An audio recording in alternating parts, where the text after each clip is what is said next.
Hello, Moondog here, and I kind of wanted to do like a review on the VR games that I play, because not a lot of people are able to really sit down and be like, hey, is this game really for me? Is it worth my time? And so on and so forth. So I kind of figured to myself that any VR game I play, beat and able to give a full deduction on whether the game is playable or not. That's what I wanted to really get into and really break down for you guys. I know some of you out there may get VR and wonder what games are available and or are worth playing for your time. So let's get in. So I wanted to start with immersion, because usually that was what really seals the deal on the level of immersion that a game really puts you in the state of mind of being there. And when you're there, it allows you to be really a part of the game and really sells it. And since we're doing Star Wars, when I did that Star Wars promo game, granted, like I said, it is a demo, but it's not the idea of whether the game was a demo or not. It's just the experience that you get from it. And I really enjoyed the level of immersion in it, because like being, and obviously this really applies to Star Wars fans, that being really in tone with you being on Tatooine and you're looking around, seeing the moon, is like simple stuff like that is enough to be like, wow, I am really here.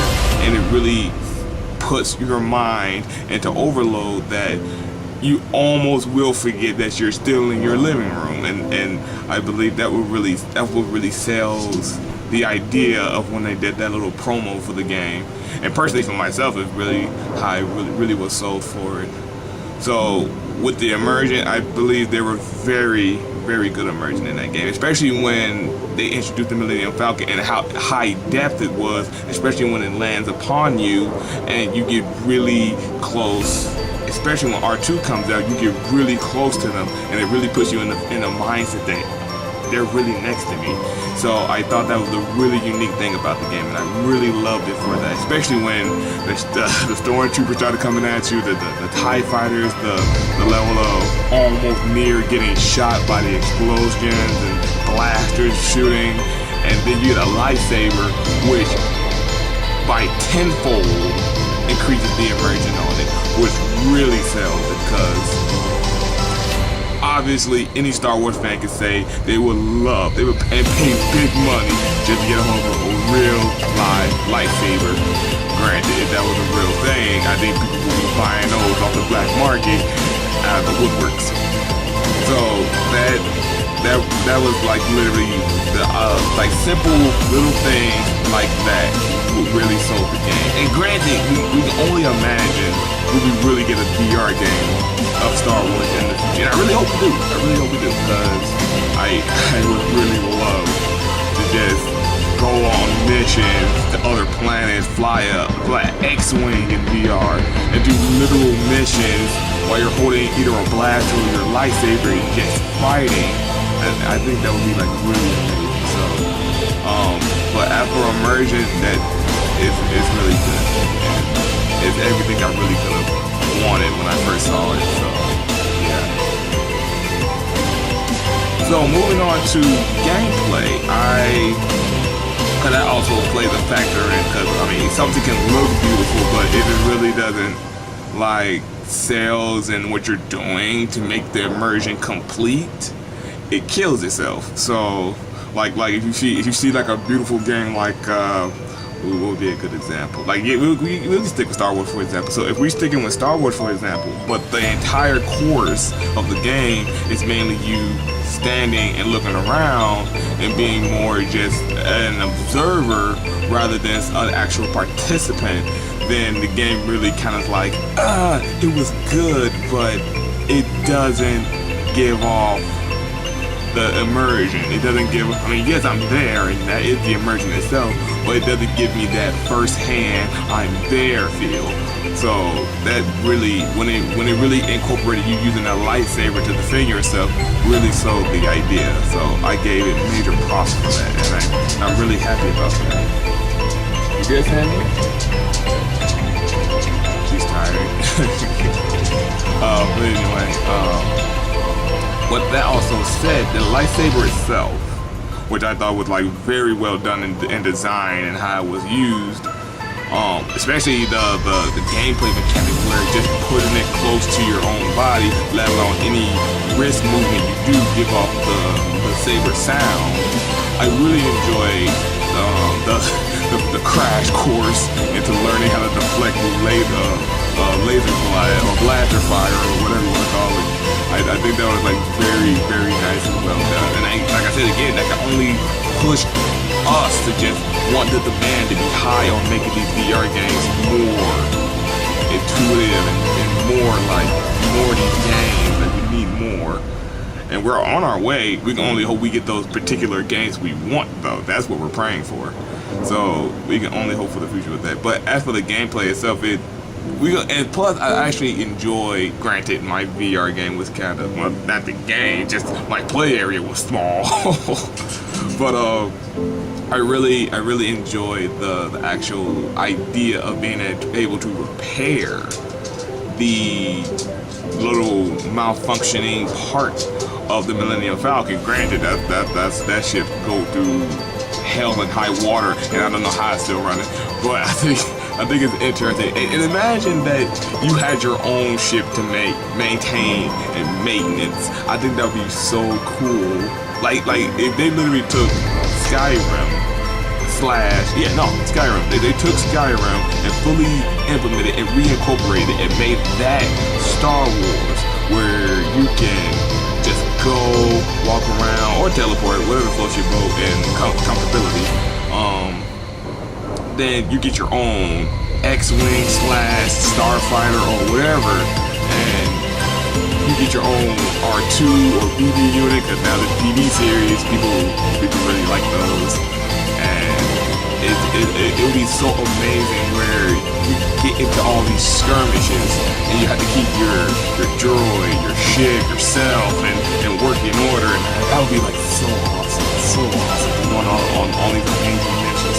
And they can even take it as far as going back to the Clone Wars, or take it into the future, or even make it its own standalone story. That would be like very awesome gameplay. So this is only the start, and that's why I really think the gameplay was really good, because it can really lead into something really huge. And we're already got the games that are taking certain steps up.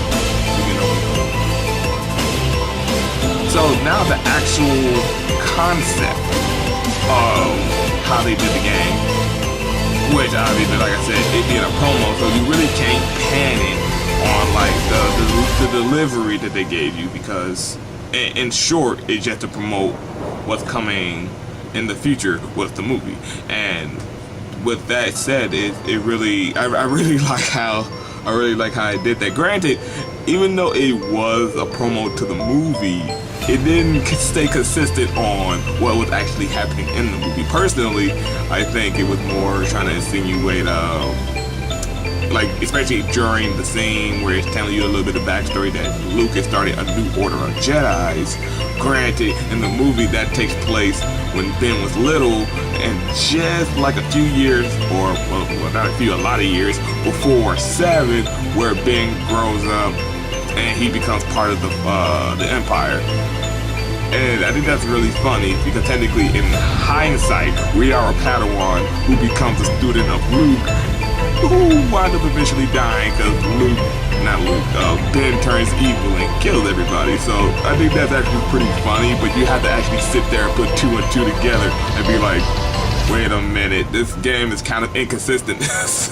and like I said, but the concept of it, even though it was a little bit inconsistent, I think that little inconsistency gets overshadowed just by the knowledge that you're being on this distant planet that you know very well of, because it's pretty much played like the most predominant planet in all the series of Star Wars. With that also said, it introduces like everybody's, well, I guess you could say top 5 or top 10 character of Han Solo, like depending on like your preference, he would be in your top 5 or top 10. He was like a good addition to really drag the concept inward, like, oh, is a legend in there. Like, Han is a legend. Hey, I wish he was down here to greet me. And then R2, that R2D2, like, who can I forget him? The icon, everybody's signature droid. But well, other than that, I wouldn't pan the concept too hard, but like that little inconsistency of like it really doesn't tell you much of nothing. Granted, like I said, it's just a promo, but it should have the promo should have like really insinuated the movie rather than what it was trying to do and be like, congratulations, this little game we made in retrospect of a tribute to the movie. But other than that, it was really fairly good. So overall, in my personal opinion, granted, if people would look at me like, Mike, it's just a free game and it lasts no more than what, 5 minutes? It's a game that I would fairly possibly play, and people would be like, Mike, you're insane. But it's a game I'll play over and over. And only for like, and I guess you could call overall also / replay value, because only the person who really played the game can really tell you, like, does it feel like it has replay value? Because some people will say yes, some people will say no. Personally, I could say yes, because obviously, like in real retrospect, does it have replay value? No, it doesn't. Because, like I said, it's just a promo, and once you play it, DJ's gonna do the exact same thing 45 million times. Now, in actual my personal opinion, I would personally play it over and over because I just like the feeling. I just love that feeling because it's just so cool to be there. It's so cool to look at. It's, man, oh, it's so awesome. Look around here. I can do this every day. So that right there plays a key role in whether something is really replayable or not. So that's why I kind of catalog it as overall. I can't really catalog something as replay value because in actual standards the answer is no. But what's your personal opinion? Oh, do you personally feel like does it have replay value worth or not? So in my standing, yes. In actual reality, no. Because like I said, who can only do that same part so many times? That should be like an actual survey. Somebody does that game X amount of times and be like, so are you getting tired of it yet? No, keep going. So that's actually pretty funny. But with that said, everybody, that is my review for Star Wars: The Trial of Tatooine. And again, even though it's a promo and some of the other promo games are really short, and there are actually some games are actually short, my objective in full-scale games in general is play them, beat them, and give you guys an overall synopsis on the things I talked about with immersion, gameplay, the concept, and my overall opinion about it versus the replay value. So with that said, everybody, thank you all for watching this quick review on the Trial of Tatooine VR.